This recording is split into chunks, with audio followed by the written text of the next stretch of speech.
And when we talk about regenerative communities, we include not only intentional communities, but all kinds of groups that are working toward creating a sustainable future. So I think of permaculture, sustainable movements, and eco-villages, co-housing, other types of intentional communities. And so Kiyala and I are part of the Regenerative Communities Alliance, and what we're doing is each month we're having a webinar that kind of focuses on different parts of the movement and how we can continue to grow the movement. So this is our kickoff webinar, and we're going to be having one each month. This one, of course, is about diversity.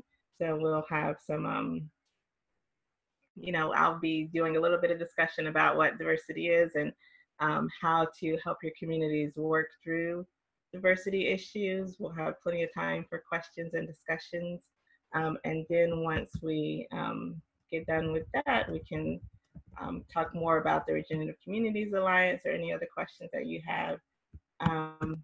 So before I start, we'll talk about the next two events that we're going to have, which are the monthly webinars. So the next one is going to be about the Day of Sustainable Communities, and that's an event that our friend Cynthia Tina is putting on, and this is a global event focused in North America.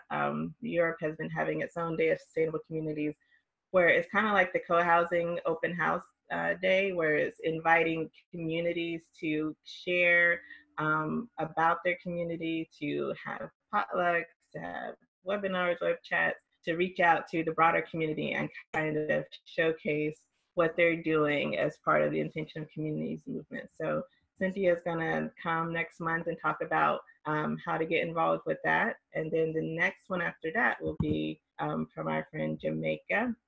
And that will be about patterns for collaboration and partnering. So that will help to talk more about how we can interact with each other in the regenerative communities movement, and how we can all work together to, to bring our different efforts together and kind of create some synergy.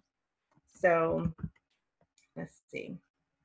At the end of this webinar, we will ask you for some feedback just to get your ideas on what worked in the presentation, what didn't work, what you might want to hear more of, and what ideas you have for other types of webinars that we'll do in the future. So again, I'll say hello. I'm going to let y'all introduce yourselves in a second, but let me go ahead and introduce the topic, which is creating diverse and resilient communities. So when we talk about the intentional communities movement or the regenerative communities movement, we think of communities that are founded by people who find a place that they want to be a part of, and they create and they bring people into that movement. So you may realize that the movement is majority white led, majority middle class. So there's a lot of potential for bringing diverse voices into the regenerative communities movement. And the question that I get asked a lot is, well, why aren't there more diverse voices in the movement? Why is it so hard to get other people involved in the movement? And for co-housing specifically, I've explained some of the problems with access as far as land and having access to credit for mortgages. When it comes to the wider intentional communities movement, there's more questions about land. There's things about where people choose to create their communities and how those places may be more or less diverse. But what I really want to get into today is talking about what it means to be a diverse community. So when we talk about bringing in people into your community, it's not so much that you have to recruit the right people and reach out to them. It's not about finding those people. It's about making sure that your community is in the right spot to welcome those people in.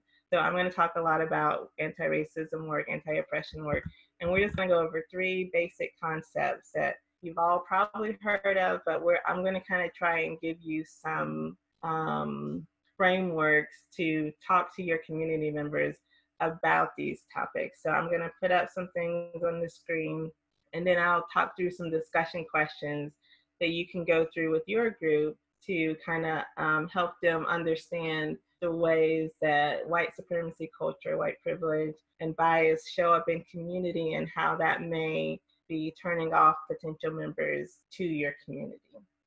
So before we do that, let's let people introduce themselves. So whoever wants to go, just unmute your mic and tell us who you are, where you're from, how you heard about the webinar, and what you're looking to get out of it. Hey, I'll go first. My name's Brenton, and I'm here with Heather. We're from Brighton Bush Hot Springs in Central Oregon. And, you know, we are kind of, you know, trying to, you know, kind of taking baby steps to figure out what, you know, what it is that's keeping us from really being diverse in a lot of ways. And so I'm glad this is recording. I hope I could get recording afterwards to send to, we have a bunch of folks who are interested, but everyone's at work. So thanks for having us. I'm glad to be here. Hi, I'm Pat McCauley. I'm in Durham, North Carolina. Hey, Crystal. I'm a founding member of Village Hearth Co-Housing, which is a senior co-housing community specifically focused for LGBT and straight friends and allies. And because we're in Durham, and which is a majority non-white city, we expected that racial diversity would come naturally. And we were so focused on the LGBT aspect that we didn't put any effort into getting ourselves out into the community and being more welcoming. So we are just like most other co-housing community, and we're all white, middle class folks. And we do offer a few rentals in our community, which we felt would help to expand our economic diversity.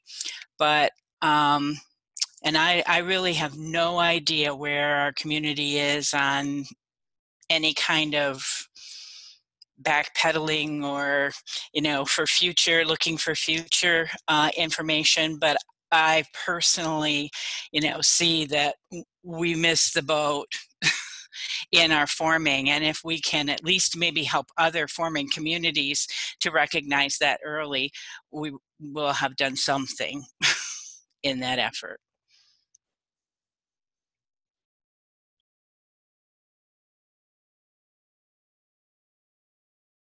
I can probably chime in next. I'm Robert Gilman, out north of Seattle, connected in various ways with the Intentional Communities movement. I'm one of the founders of the Global Eco-Village Network, and have certainly seen this phenomenon going on for a long time, and just appreciate the insights that Crystal has to bring, and want to hear more.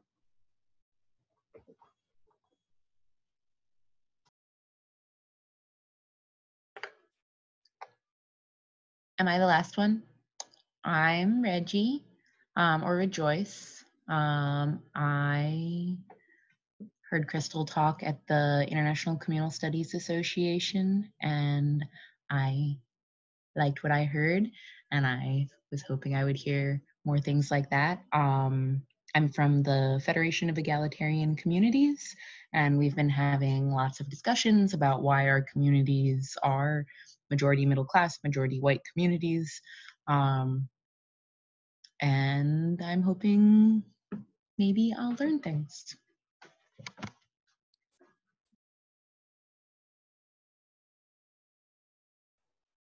I'll just bring my voice in briefly as well. My name is Kayala. I'm in the Columbia River Gorge area outside of Portland, and involved in efforts around diversity, equity, inclusion in multiple spheres. It just feels like it's so alive right now. So I'm honored to be here to learn and deepen our commitment. So thank you. Thanks everyone, and also for the recording. I know this will be seen by others who are waiting to see it too.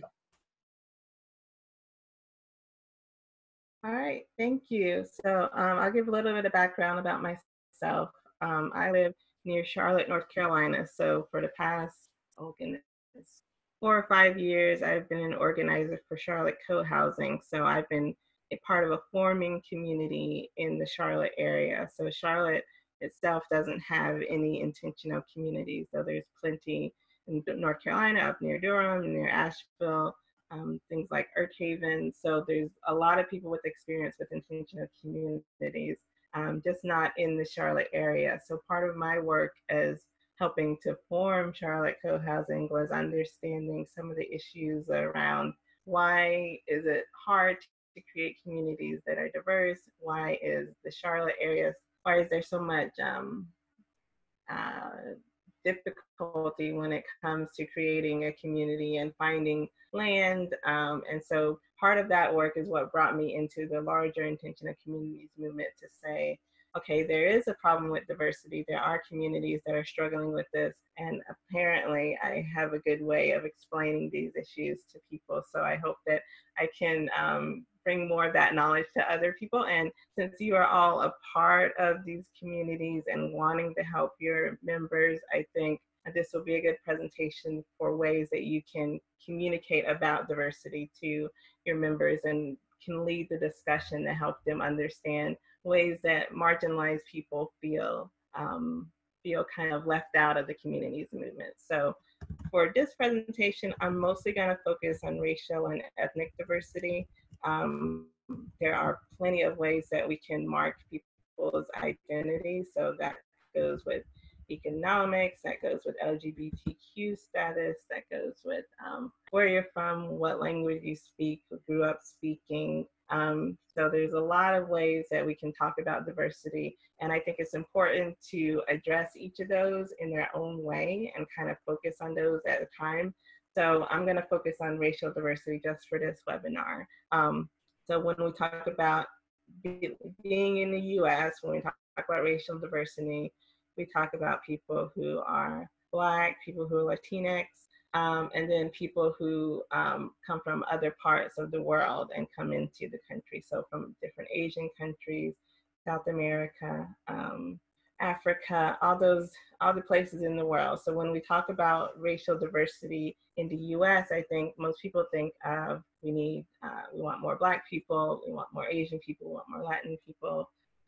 So there's lots of different aspects of diversity when it comes to different cultures. And so I'll be giving a broad overview of ways that white supremacy shows up in American culture. And instead of trying to address how to fix it in each individual culture, I'll just kind of give a general overview of what minority communities are looking for and what they need as far as diversity. So the first thing I'll do is, talk about identity. So I'm going to go ahead and share my screen.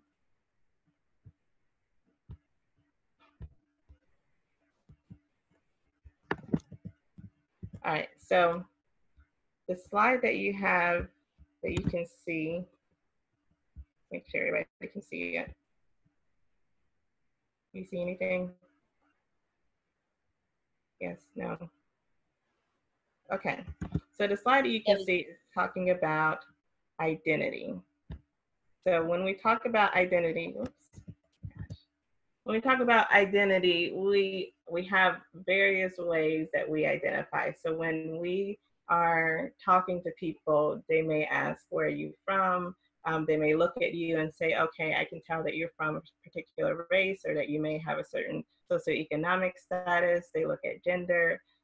There are lots of ways that we identify, and all of these identities are core to who we are. And they're things that we really can't change. There are parts of our identity that are more relevant to us as we age, or that are more vital to us when we're thinking about them. But for the most part, our identity is a core part of us that doesn't change, and it's how we see ourselves, and it's how other people see us. So identity isn't just the way that we identify, it's how people identify us. So when people look at me, I may identify I mean, I don't, but I may identify as mixed race or, you know, as someone with white people in my family.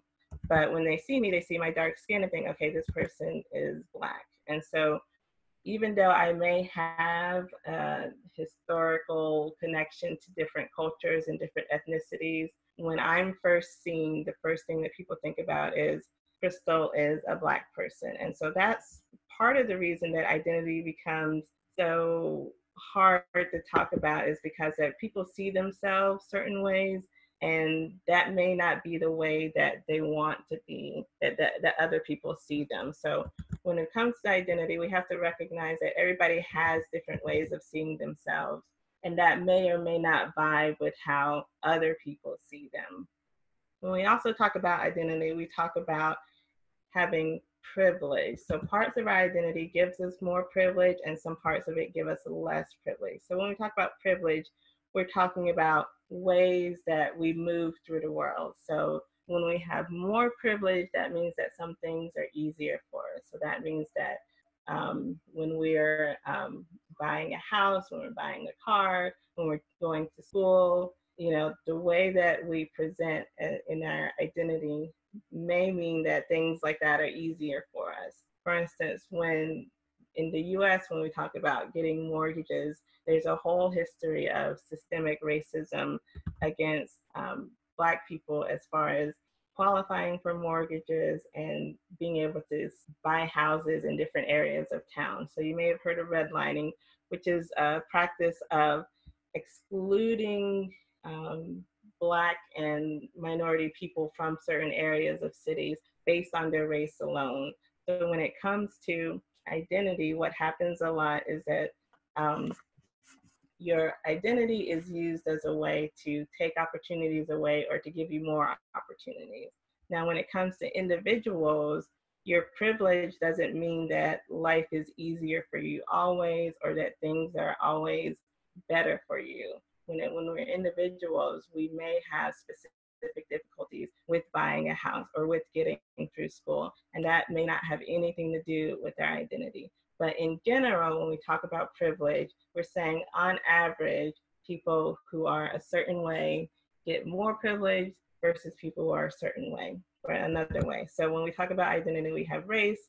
So people with more privilege are people who are seen as white, less privileged people who are seen as Black. When we talk about gender, sexuality, you can see the list. And so this list of identities is a good thing to show to your members and have them talk through what are ways that you identify. How does the way that you identify differ from the way that other people see you? So a lot of bisexual people, for instance, may be seen as straight, especially if they have a partner of a different gender. So sometimes when people who identify as bisexual, they say, okay, well, I identify as bisexual, but somebody is seeing me as straight. That means they may have more privilege when it comes to certain types of relationships, or when it comes to, for instance, housing discrimination, they may have that privilege of passing as straight. So when you talk to your group, you can talk about what are some ways that people see you and how is that different from the way that you see yourself. Another thing that you can talk about with people is what kind of feelings do you have of shame or guilt associated with your identity. So a lot of times there will be people who are white and who realize that being white does give you a lot of privileges, and they may feel guilty about that. They may feel like, okay, well, I'm white and I can't help it, and I feel bad about that. I feel like I have to do something about that. So that guilt is natural. It's not something that you should be ashamed of, because that privilege is there. It doesn't mean that you're a bad person. Nobody's a bad person because of their identity or because of their privilege. It's just a matter of recognizing it and knowing what we need to do once we know that we have that privilege. Another thing that you can talk about with your members is what kind of assumptions do you have about people who have a different identity? So we'll talk about microaggressions and bias in the next section, but you can talk about when you see a person of a certain identity, does that bring up things for you? For instance, when I talk about Black people, a common assumption is that Black people don't like to go camping. And I would say that's largely true among my friends and family, but there are some Black people who do like camping. But when you think of people who you're inviting to your intentional community, are you thinking that, oh, well, that person won't be interested because they're part of this group or they have that identity? So there may be assumptions that your community is making about different types of people that means that they won't be, that you think that they won't be a good fit. Yeah, the last thing to think about when you're talking to your group about identity is who is in the network of your people, of your community. Who are they normally interacting with? And you might be surprised that the majority of the people that you interact with are the same race, same class, same economic background, same sexuality as you. And that isn't a good thing or a bad thing. It just means that you may be encountering a certain culture, a certain viewpoint more often than others. And so when we think about our networks, we think about who around us is showing divergent identities, who around us is able to give us a different perspective on the world, different perspective on the culture. And those are the people who are maybe going to be able to tell you why your community isn't attracting different types of people. So if your community is majority white, then you may think, okay, there's probably, maybe I only have one or two Black friends or Black colleagues or people that I encounter on a daily basis. So what you can think about is what would those people say about my intentional community and about why they aren't coming? And I think it's okay to ask those people as long as you get consent and you say, you know, you're my colleague, I know you, I've known you for a long time, and I know that you're Black, and I want to ask you about your Blackness and or your identity and how that might fit into my community. And that's a good way to start a conversation with somebody, to say, why aren't more people like you part of our community? And some people are open to talking about that, some people are not, and that's why it's important to ask consent first. So let's take a break and talk through some of these discussion questions. What kind of discussions have you had with your community members about identity, about how they see themselves, and about any guilt or shame or pride that they may have about their identities?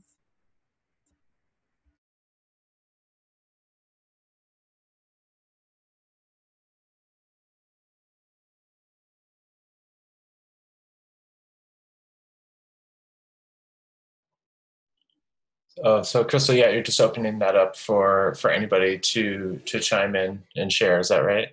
Yep. Okay, I'll warm it up quickly just to share that one of the places that I've appreciated getting a chance to go into this is to just be checking into these, you know, assumptions of identity as well. You know, just having people share more about what their prior experiences and what their background is. And I have had the opportunity of participating in a workshop setting to go through some of it as well. Yeah, I'm interested to explore like specific conversations more in communities, like specific communities, rather than only in the sort of workshop setting, which is where I've usually been able to do it.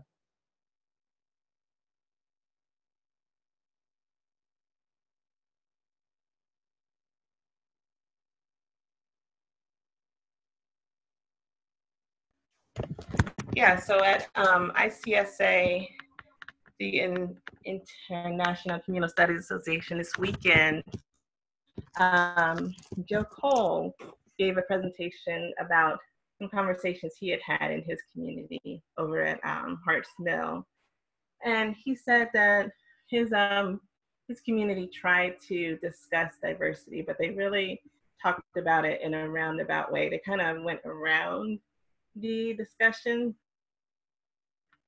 They said, diversity is important to us. We want to recruit diverse people, but they never identified ways that they wanted those people to identify. They never said, we want more Black people, we want more LGBTQ people. Has your community ever had discussions like that?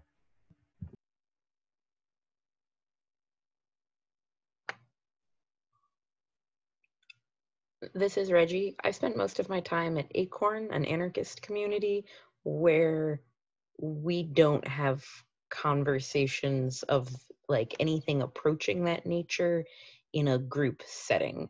They're the kinds of conversations people might have one-on-one, but in terms of, getting people into a room to sit down with each other is hard enough, much less to have them at any point talk about their own identity. That would never happen.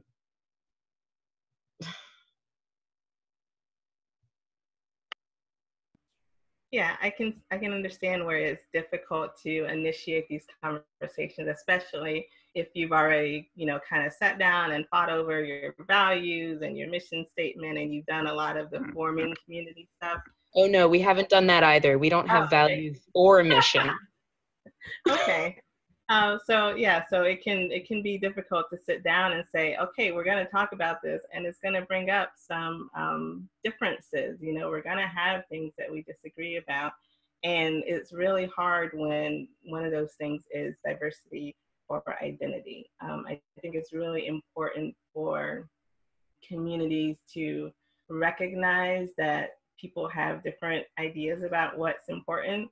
People have different ideas about whether identity and diversity and identity is important. So there may be people who say, we live in a really, really rural area or a majority white area, and, it's not worth it to try and recruit people of other races and ethnicities. And I think that's okay for people to say. It's also okay for people to challenge that and say, are we upholding some of the ideals of white supremacy when we're saying that ethnic diversity doesn't matter?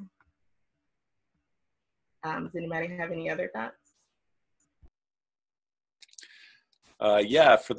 This is Brenton and Heather at Brighton Bush. For the last 2 years, we've had training, which we're co-op, but we hadn't, and an intentional community, but we hadn't had like paying trainers to come in a long time. So we're just kind of recently started doing that. In the last 2 years, we've had 2 trainings. I feel like you get everyone in a group for a day, and we've got a lot of divergent ideas. I wouldn't say we're really racially or ethnically divergent or diverse, but we do have, some pretty diverse opinions. And so getting everyone in a group for a day and giving everyone a voice, I've just found in those settings that like, whoa, we're all like, well, we're all not all on the same page here. And then the trainer goes away, and it's like we've opened the conversation, but we don't necessarily get to that next step. And we also host events here. So, we've reached out to try to get kind of more events that are geared for people of color. I think there's, we had this anti-oppression training by Aorta, another co-op. And that was pretty good, but that was kind of like a day-long thing too. And it's like they come and go, and it's like, I don't know, this continuous feeling of like kind of we're scratching the surface of something, but we're not quite getting there. And I don't think it's for lack of motivation. I think it's just a lack of really knowing like what to do. Yeah, I think that's pretty common to have, like, you go to a workshop, you do a training, you have that kind of mountaintop experience where you realize, okay, yeah, this is something we can achieve. But then once that person goes away, you're kind of left with your day-to-day life and community, and you're wondering. I think it's really important to have facilitators come in and help work through some of those differences, not just for diversity issues, but when it comes to any kind of conflict, I think conflict is probably the number one thing that intentional communities have to deal with when they are forming or creating or, you know, existing. So I think it's important to learn how to deal with those differences and how to talk through it and still be in connection with each other. And so when it comes to diversity, it's the exact same thing. You have to learn some skills and then you have to apply them on a day-to-day basis. So we can talk about some specific things to help as far as recruiting with people later in the presentation, recruiting different ethnicities. But yeah, I just want to emphasize that it's important to have those conversations on a continual basis. And it may be where you can create, you know, a czar or a committee. I think committee is probably more intentional, community friendly, to say, you know, okay, we're going to continue these conversations. We're going to get together once a month. We're going to have more trainings. AORTA is a really good organization. There's also Surge.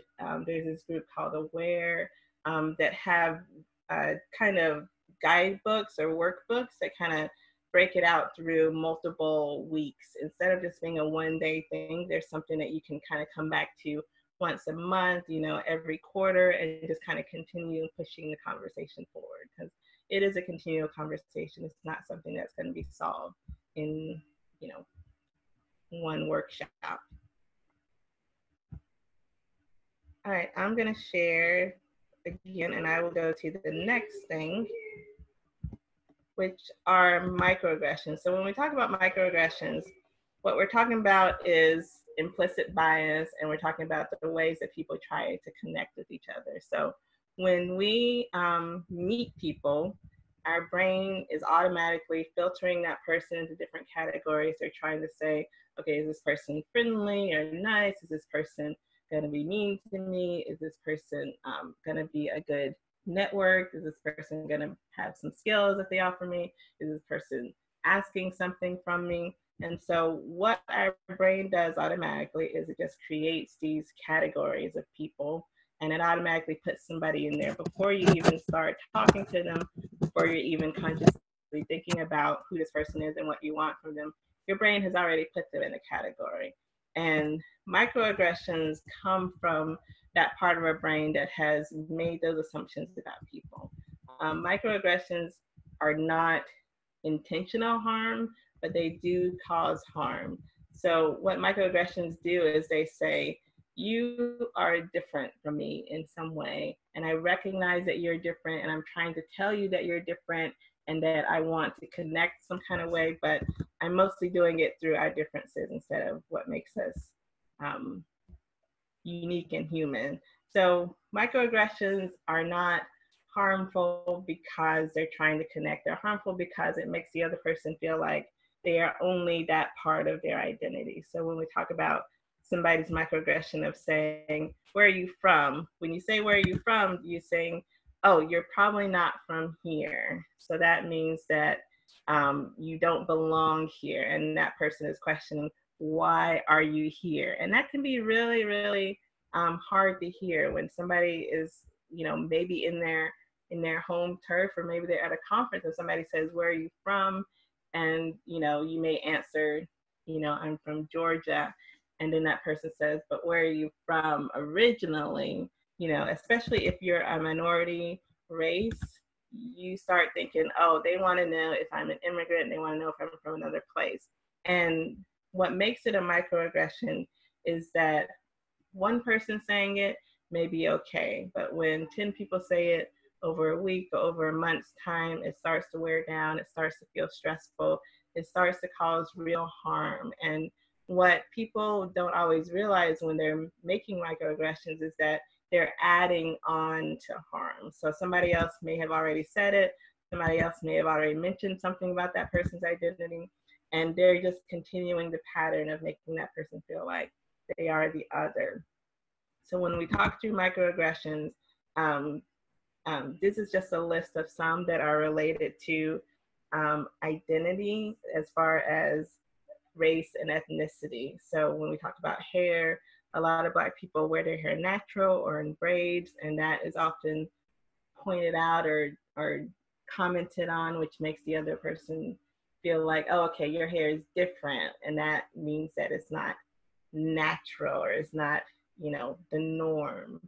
When you ask somebody if they live in America or if they're from America, then you're saying, okay, you're not an American. You came here from somewhere else, and that means that you're somehow less legitimate than a person who is, born or raised in America. When you talk about food or talk about the way that people the way that their culture might be, that's coming from making assumptions about, okay, maybe they have a big family, maybe they all live together. You're making kind of cultural assumptions about the way that they've grown up, and that is, harmful because it's bringing out assumptions about maybe their way of living is different. Maybe it's not right. It's not, the norm. It's not the American way, so it's wrong. And again, you're not intentionally saying this when you make microaggressions.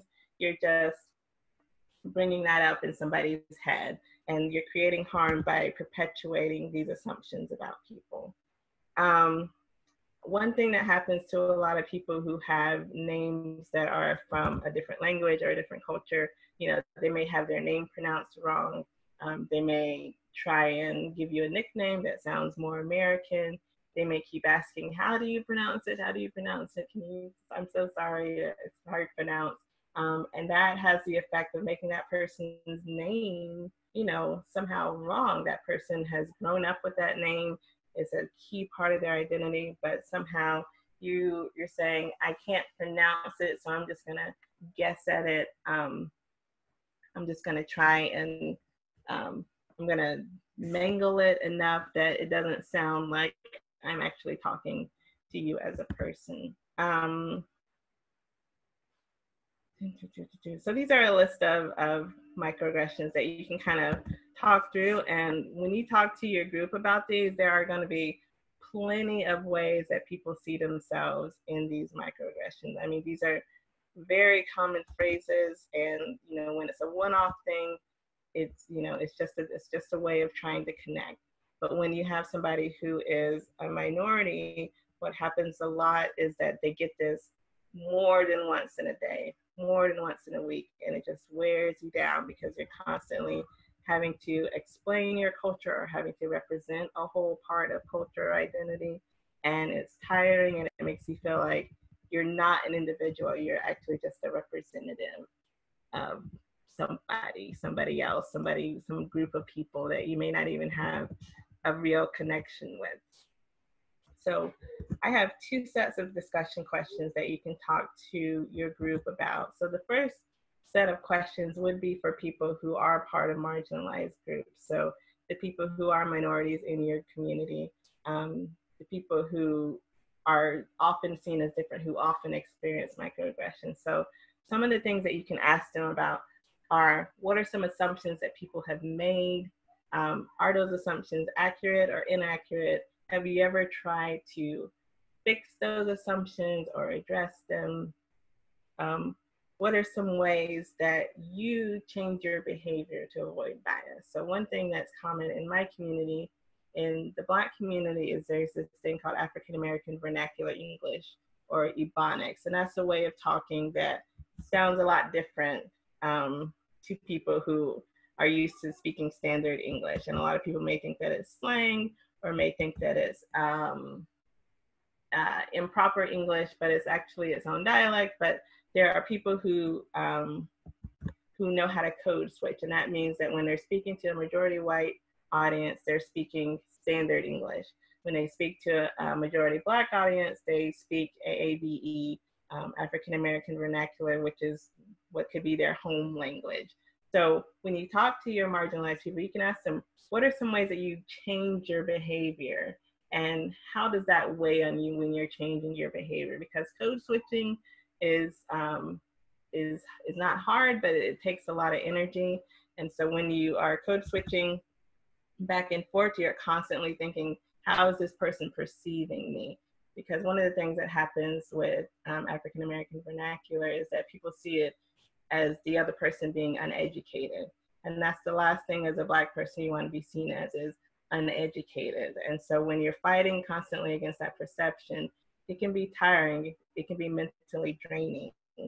Um, and the next discussion question would be, what are some microaggressions that you have experienced? So you can show this list to people and say, what are some things that people have said to you? There are dozens of websites that have lists of microaggressions, and the ones that I copied were mostly for based on race and ethnicity, but there are plenty of ways that people like LGBTQ people have microaggressions, people of different, people, mostly women have a lot of microaggressions. I can say, for example, a question that you can get asked if you're in a majority male workplace and you show any kind of emotion. One thing that you may be asked is, are you on your period? Are you on your cycle? You know, and that can be a way of saying, oh, you're just emotional because of your hormones. And that can feel really, really harmful to say that, you know, you're a woman, you're different from us, and that means that you can't be logical or rational or have, you know, justifiable emotions. So you can ask people, what are some microaggressions that you have experienced? And one thing that's going to happen is when you have people describe microaggressions that they have experienced or things that they have seen in the community that you're in, they're going to point out examples, and the person may be in the room that committed that microaggression. I've had that happen where I've pointed out things, and it's been somebody who has been in the room, and it's really, really hard not to take that personally. What your community has to work on doing is taking that as a course correction and not as a personal insult. So when you commit a microaggression, it's not because you're a bad person. It's just because you didn't know that that was a microaggression. And it's really important to help your community members talk through, yes, I understand that you were just trying to be nice, you're just trying to connect, you were just, you know, being yourself, but that also caused harm. And that's going to be one of the longest conversations that you're going to have with people, is saying that, you know, yes, these things are happening. It's not because you're a bad person. You're not a bad person. We're trying to grow together. So that kind of cycle of, you know, you're a good person, you did some things that were harmful, and now we can do better. That cycle is really important to talk through with your community members. And it's important not to let that person kind of stew and get angry and just say, you know, you're just telling me I'm wrong, and let them walk away. You have to keep them engaged in the process, go through that cycle, and help everybody move forward so they can see, okay, I caused harm, and now I'm going to do better. One more discussion question for your marginalized people is that you can be, what has been your experience of being the other? So not just what microaggressions have you experienced, but what other examples do you have of being the other? A lot of people who are white like to bring up if they've been to an African country or a majority, a majority minority country. You know, they can say, well, I was the only white person in a room full of Black people. And that's an experience of being an other. That's an important way that you can build sympathy or empathy with people who are constantly in the minority, but it doesn't completely explain the experience of being the other. So when you talk to marginalized people, ask them to describe ways that they've been othered or felt like they were the only one in a community. And through that, you can kind of get an idea of what it feels like to kind of go through that as a day-to-day experience. Does anybody have any questions or thoughts about that set of questions?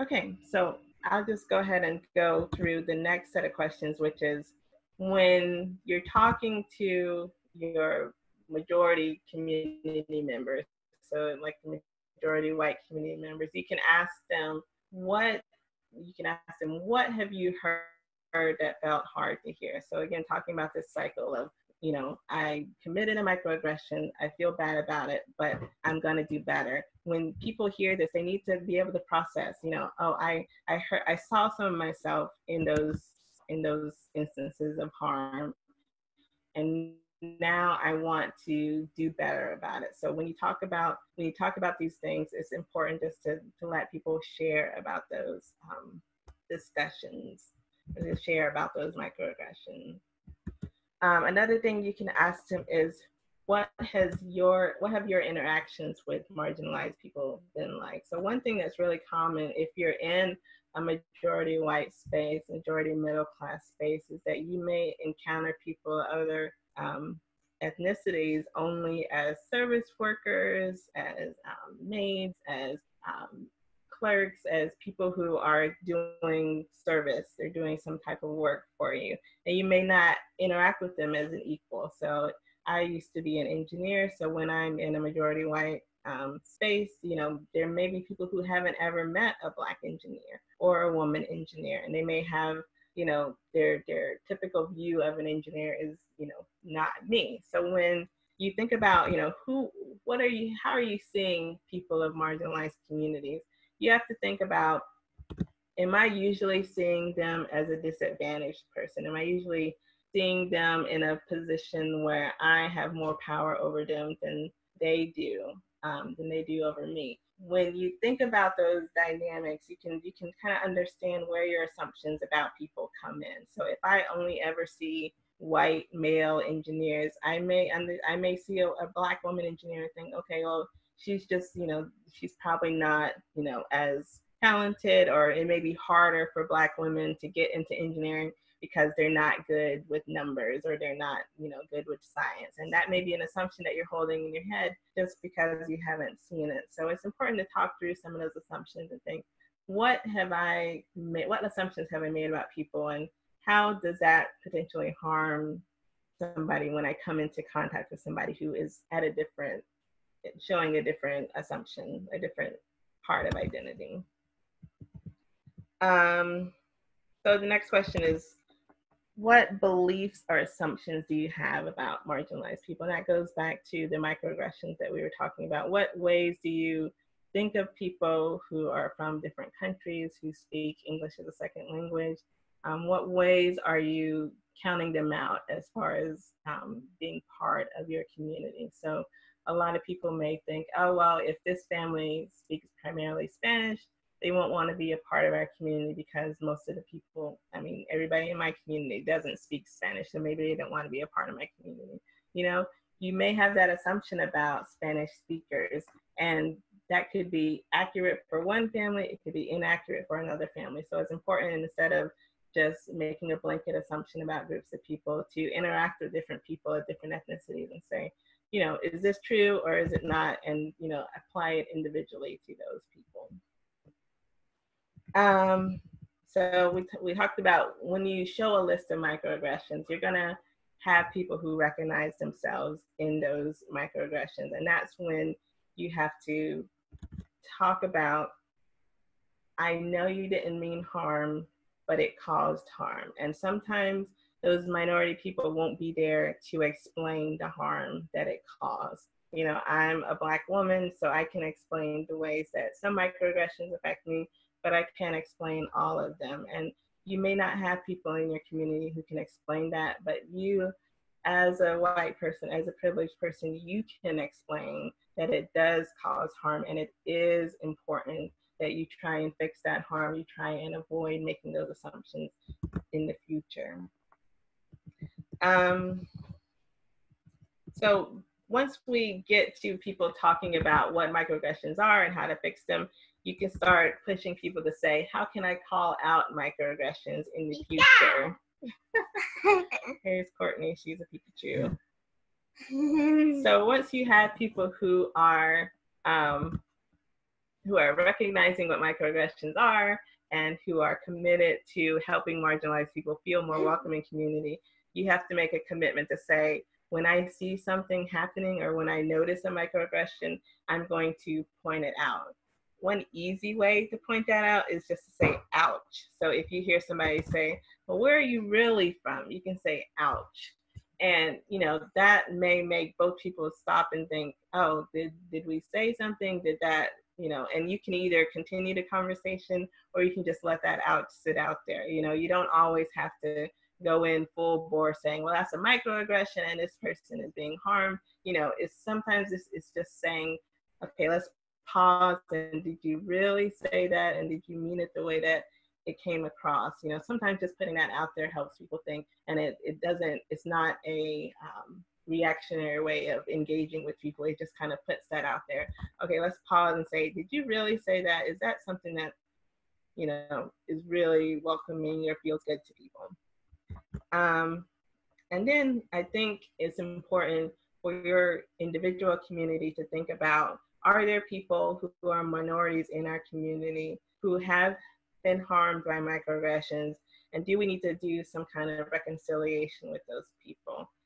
It's always up to the individual whether they want to reconcile or not, but I think it's good to think about people who may have been a part of your community or who may still be a part of your community and wonder, did we unintentionally harm them some way? Now that we know about these things, is there something that we can do to repair that relationship? And you can say, I just want to reach out and try and repair the relationship. Or you can just say, I recognize that I did harm and we're just going to leave it at that. So those are two things that you can say just to kind of to reach out and start the conversation. I wouldn't say to always expect to get a positive response back, because harm is harm and sometimes you just have to let that go. But I think once you realize that you may have caused harm, it's important sometimes to reach out and say, is there something I can do about it? So thoughts about microaggressions, implicit bias, harm caused by microaggressions.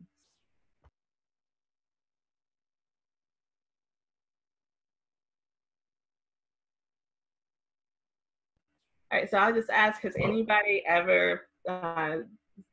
recognized themselves in any of these microaggressions? Did anybody think, oh, I did say this one time, okay, and felt, maybe felt bad about it, or thought, and now that I know, should I do something different?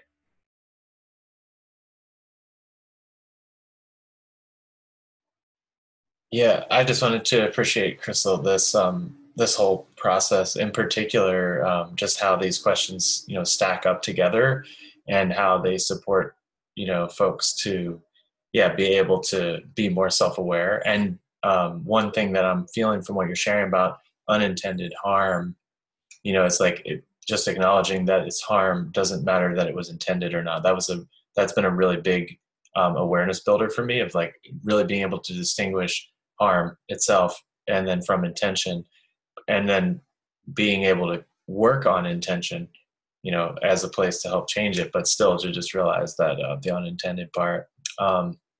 And also, though, related to that, it's like being able to be uncomfortable, being able to realize that it's uncomfortable, and also being able to, practice that a little bit, like practice being a little bit, uncomfortable with that. That's been something that I know I'm feeling within this. Yeah. Love to hear from others.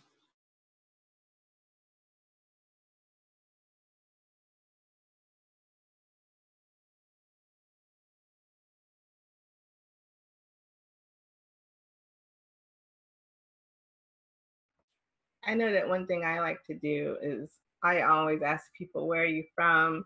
What's your accent from? That's something that I've had to kind of be aware of when I encounter people, because I'm always curious about where they're from, what language they're speaking or they used to speak, or they, is their first language, things like that. And being aware that that causes harm, because it makes that person feel like, oh, you're noticing that I'm different, and you're just pointing out and drilling on this difference instead of trying to recognize me as an individual. So that's something that I'm constantly aware of when I'm interacting with people, is, am I noticing them just because they have a difference, or am I trying to connect with them as a person?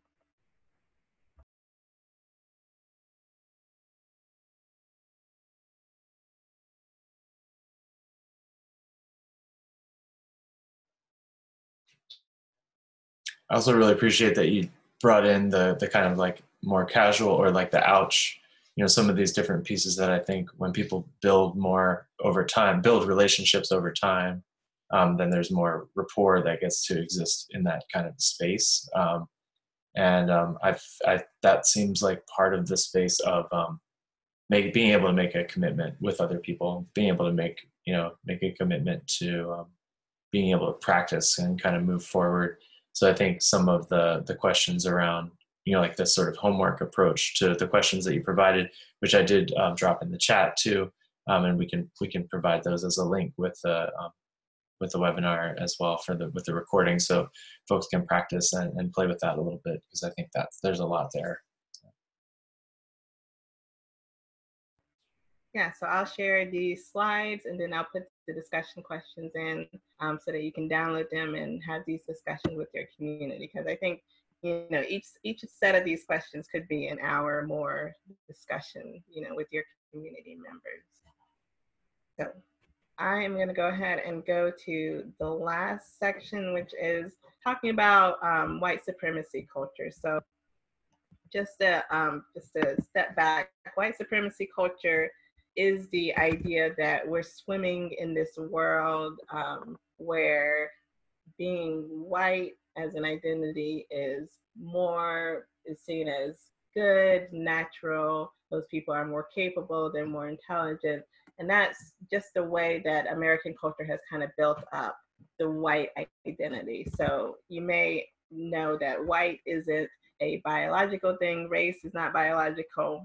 There's no way to determine, either by testing blood, by measuring your skin tone, there's no way to say this person is white versus this person is not white. White is a social identity, it's a cultural identity. It's been used legally as a way to say these people are more deserving than these people. So there's a whole history of how whiteness came to be that is really fascinating and interesting to read about. But it's important to help your community members understand that when we talk about white culture, it's not a given. White culture is not the norm. It's not natural. It's not something that everybody is gonna kind of subscribe to. So this is a summary of something that a person wrote about what white supremacy culture looks like. And she wrote a whole bunch of stuff underneath each of these headings that kind of explains how white Americans mostly show up in spaces. And this doesn't mean that everybody who's white kind of has these ideals. And when we talk about the regenerative communities movement, I think there are a lot of people who are intentionally going away from these types of cultural touch points. So it's important to know that this is kind of like a broad overview of how white culture shows up. So I'll just read through them really quickly. The first one is perfectionism, so that we are always doing performance evaluations. We're always trying to figure out what the person did wrong and correcting their behavior. There's definitely a sense of urgency where we have to get things done now. And if it's not going to be a quick fix, then it's not important and it's not worth working on. There's this culture of defensiveness, and that happens a lot when we talk about identity. When you bring up microaggressions, people may feel that they have to defend themselves because you're making a personal attack. And that's part of white supremacy culture, is that my feelings are the most important and they have to be protected. So that's one part of white culture. Quantity over quality, which means that, we're focusing on the output. We want the goals. We want to, see the bottom line instead of focusing on the process and focusing on the relationships and understanding how we got to where we are. There's worship of the written word, which means everything is written is what is right and true versus, maybe an oral storytelling culture, or believing or having the idea that people can share ideas without having it, be the final true way that things go. There's paternalism, which is where somebody is expected to have power, and that person who has power is always right, and that person who has power is always good and always understands the impact of the power that they have. There's either or thinking. So a lot of times we like to talk about both and, which is the opposite of either or. So instead of saying it has to be one or the other, we can say, there's some things to this and there's some things to this. So That's one way that we, especially in this movement, kind of fight against this white supremacy culture. There's power hoarding, which means that any changes, especially when it comes to challenges to a way a community operates, are seen as threatening, which means that, you know, if you're trying to change something, that means that the leadership is wrong. And so that leadership gets into a defensive mode and says, well, you know, we know the right way to do it, and you just have to trust us. Another thing that I see in white supremacy culture is the fear of conflict. So there's an emphasis on not having emotional outbursts during meetings, being very calm, being very logical, rational, especially when it comes to community meetings. When there's conflict, we automatically want to run away from it. We want to try and find a common ground as quickly as possible, instead of saying, well, conflict is a natural part of being with different types of people. Individualism, meaning that, you know, somebody doing something on their own is more valuable than people doing things as a group, as a collective. There's also the objectivity, which goes back to kind of the logical idea that, okay, we have to do things a certain way, and that certain way has to be, we're not sharing emotions, we are being logical about things, and if anything is going by feeling, then it's necessarily, you know, it's not necessarily the correct way to do it. So this next set of questions is really helpful to kind of go through with your group, because most of the time you don't really talk about what is majority culture, what are we bringing from the way that we grew up to our community space. The way that our communities form is that they usually just kind of, you know, form out of shared values, and they're just there. And it's important to recognize that sometimes the way your community shows up is by being in this white supremacy culture. So when I say majority culture instead of white supremacy culture, I'm saying that there are some communities where the culture is not necessarily what this white supremacy culture looks like. There may be some communities, like I think in some of the intentional communities movement, that shares different values and tries to emphasize different things. So when you ask these questions about your culture, think about the way your community operates, instead of saying, well, we have to compare it to this white supremacy culture. So I'm going to leave this up while I ask these questions, and you can kind of think about the way that your community operates versus the way white supremacy culture operates. So one of the questions is, what aspects of majority culture do you see in your community? So do you see that your community tries to avoid conflict? Do you have ways that people who are in leadership are kind of unquestioned, they kind of have the power and they know what's right for people? Or is there a healthy amount of debate? Is there ways that people can kind of challenge the status quo, that people can change the leadership positions? Is that, you know, an open process in your culture, in your community, or is that something that's kind of based on majority rules, paternalism type of culture? And then you can talk about what ways is your community different from majority culture? What ways has your community tried to get away from this white supremacist culture? Have you tried to embrace conflict? Have you tried to bring up the voices of marginalized people? Have you tried different ways of getting consensus instead of going by majority rules? Those are ways that you can talk about, you know, how are we different from majority culture, and how have we made that intentional in our community? The next question is, what are some ways you've had difficulty adjusting to community culture?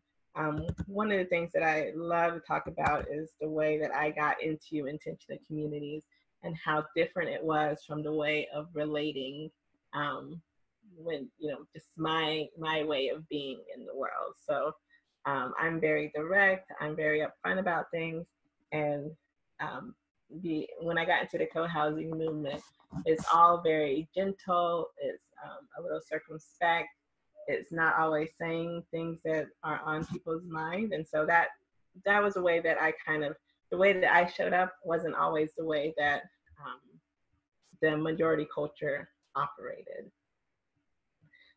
So the next question is related to that. What are some faux pas that people have committed in your community? How did you know it's a faux pas, and then how did members respond? So sometimes when somebody does something that's a little bit out of the culture, you just kind of ignore it. People laugh nervously, and then you move on. But sometimes that the community will kind of see that person as, oh, they don't really fit in, and then it starts the process of kind of pushing that person to the outside edges of the community because they're not fitting in with the culture. They kind of make they say things that are not fitting in with who we are. And instead of addressing it, sometimes communities just kind of push that person out of the community instead of saying, oh, that person is showing up in a different way, and that way is not congruent with our community. Can we talk about that, and can we figure out what's going on and whether that's, whether that person can actually fit in with the community or if it's a real difference in values. I can give the example of when Charlotte Co-Housing was forming, we had a member who was anti-LGBTQ. They were like, I could not live next door to an LGBTQ person. And we were like, well, that's very different from our values. And, we had to have that really frank, difficult conversation saying, we want to be open and welcoming to LGBTQ people. And we want to have people, we don't want to have people who are against that in our community. So sometimes it's difficult to have that conversation, but I think it's important when somebody comes up against your culture and you say, okay, is that a difference in values? Is it a difference in culture? Is it something that should be addressed? Instead of just saying, oh, well, let's just ignore that person, that person said that, and hope that, it doesn't ever cause conflict in the future. Because I can guarantee that would have caused a lot of conflict down the road if that person had stayed in the community with us and then, we ignored this thought that they don't want to be part of our community in that way.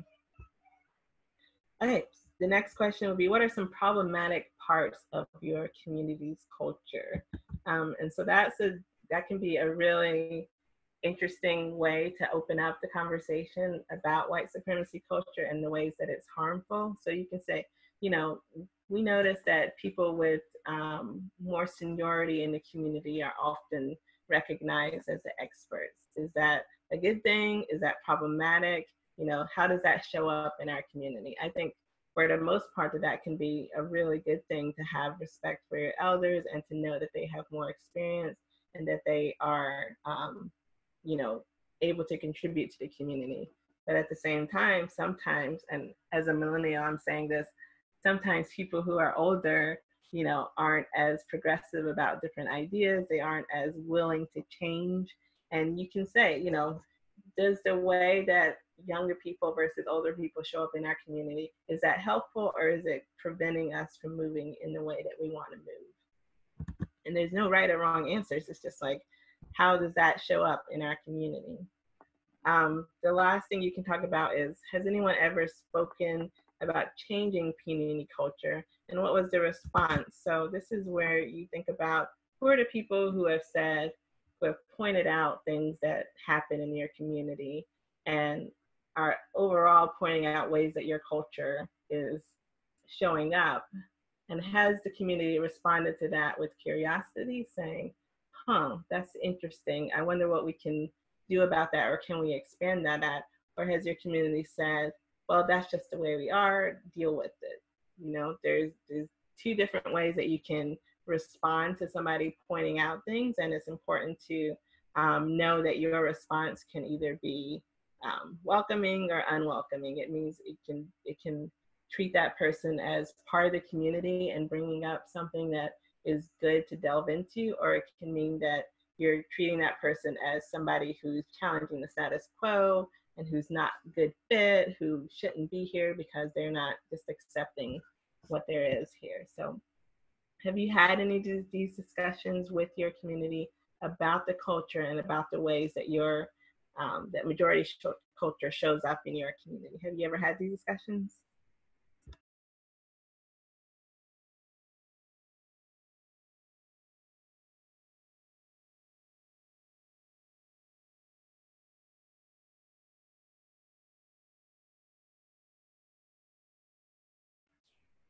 No, that's okay.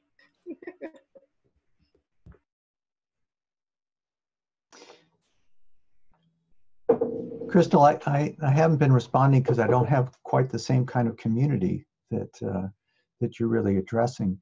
But it's interesting for me looking at this in terms of what I'm working with at this point is quite a new network, and a network that actually spends a lot of time focusing on qualities of culture um, uh, and changing out of those patterns that you were just describing on the last slide. Uh, and we've had a lot of international focus,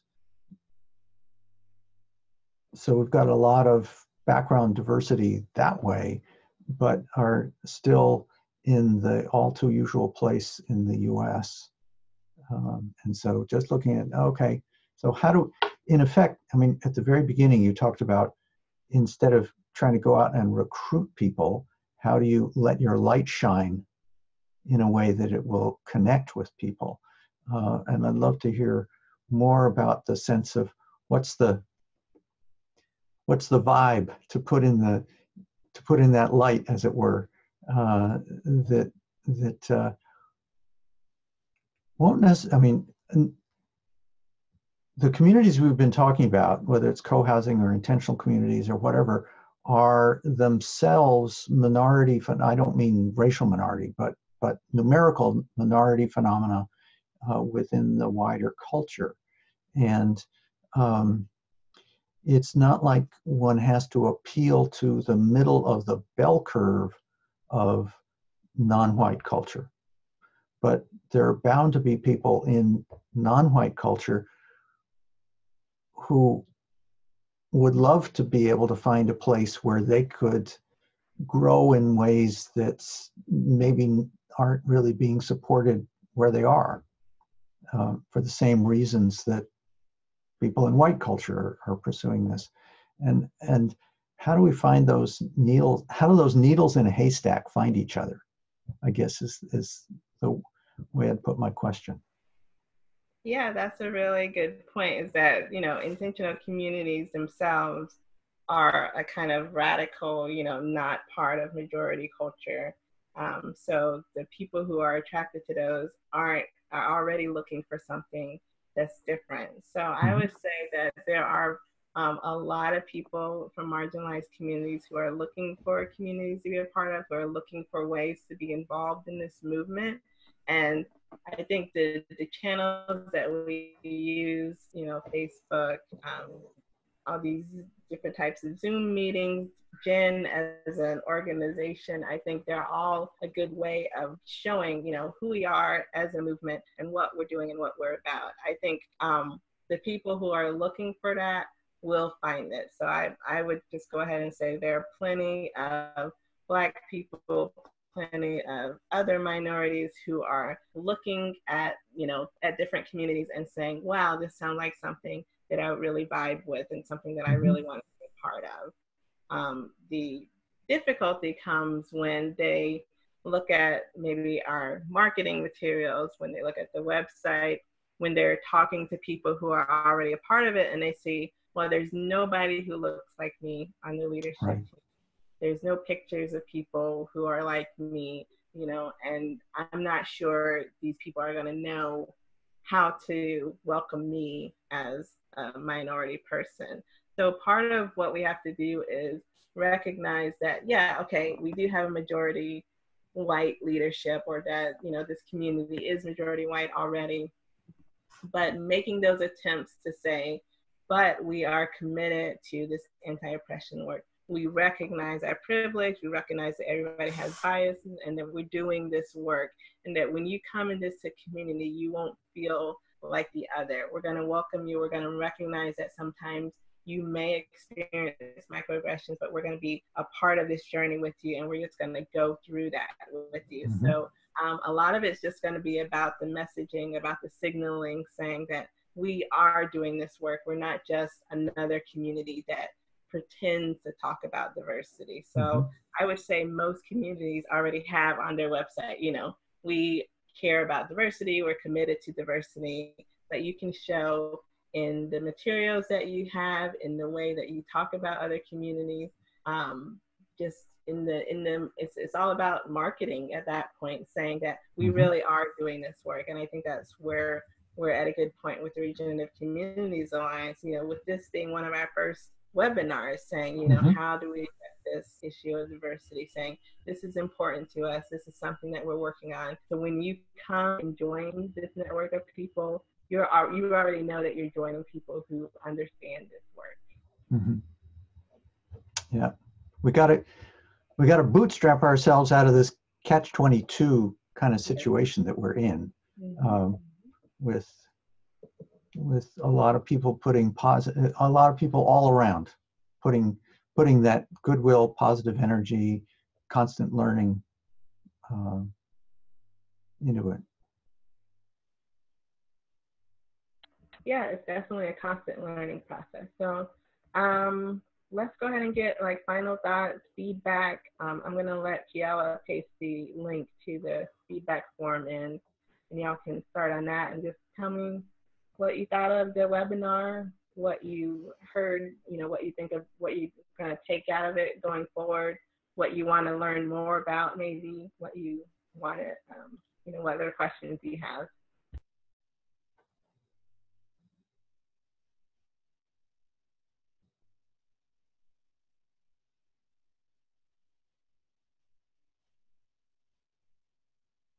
I know that I'm really appreciating just the way that we're setting this tone, like the way that conversation just reinforced it, creating also like the braver, safer space, you know, approach that we can't claim that it's going to be perfectly safe for folks, but that we are absolutely committed to making it, you know, making that space and leaning into that. And that's also the work, you know, in the Columbia Gorge with a cohort that we have here, a number of organizations where we're really trying to also kind of tune in for how to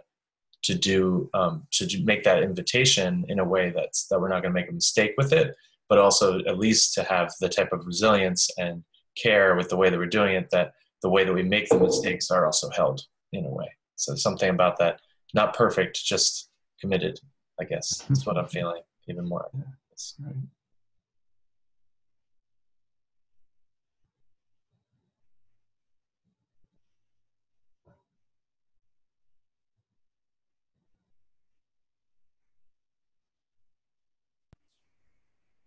Any other thoughts? Appreciation for you, Crystal.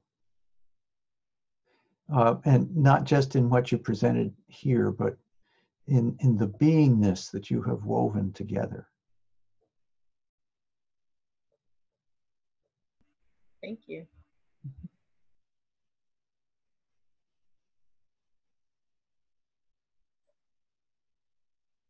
Yeah, I echo that. And if the link for the feedback form is there, and it will be sent with the other kind of wrap. We'll have the links with the video. And then, Crystal, maybe if you want to share the slide of the upcoming, you know, the other upcoming events, and maybe that would be like kind of you could recap that.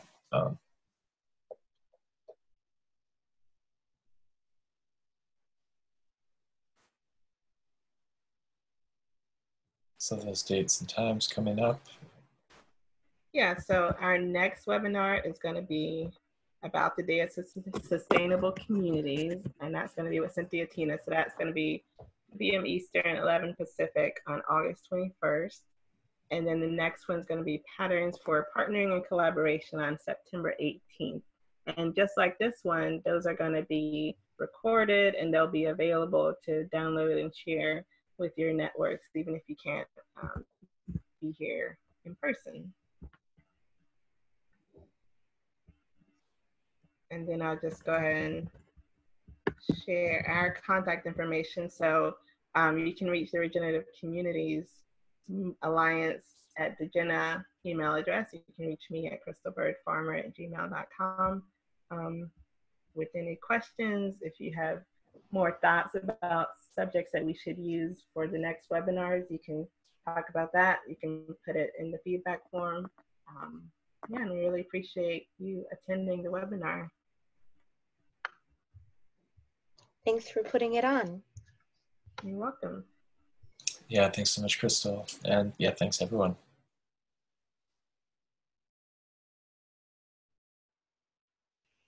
Okay, so I'll say that's the end, and thank you for attending.